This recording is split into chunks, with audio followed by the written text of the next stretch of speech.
Thank you, John and Patrick, and you all to this opportunity to come here and have this session, because somehow I feel that this is a therapy session for me, because I think that we have done a lot of good work in Finland, and we are doing all the time that kind of development work, but we are still having a lot of open questions in terms of social marketing and how to promote people's health and welfare. So I'm happy to have your comments and questions and advice afterwards. I'm really happy to do that. But before I go longer, I want to remind those people from PAP who ask, does Finland belong to Europe?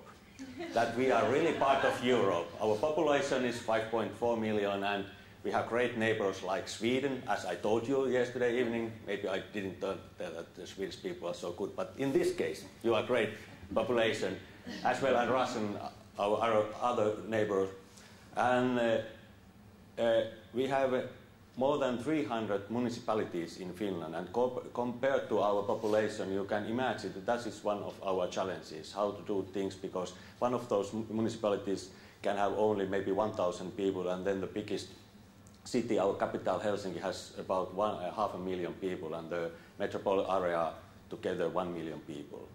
And we are some kind of a promised land of association. As you see, we have more than 130,000 associations in Finland, and compared to our population, it's a great number of NGOs.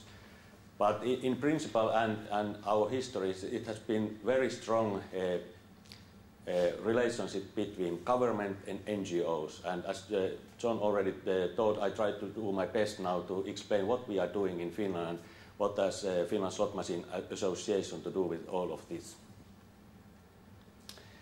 Anyway, yesterday evening in our working group we talked about brave, to be brave to combine different kind of organization, and I think that about 75 years ago there were at least few very brave people in our government, as politicians in our government, and a few NGOs people who decided to establish RAY, Finland Slot Machine Association. We call it RAY in Finnish.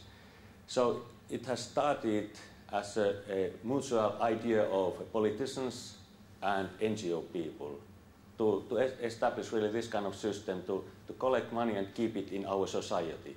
Because at that time there were a lot of German businessmen who brought into Finland different kind of slot machines and make business. And then those people decided that let's keep that money in Finland and use that for good purpose.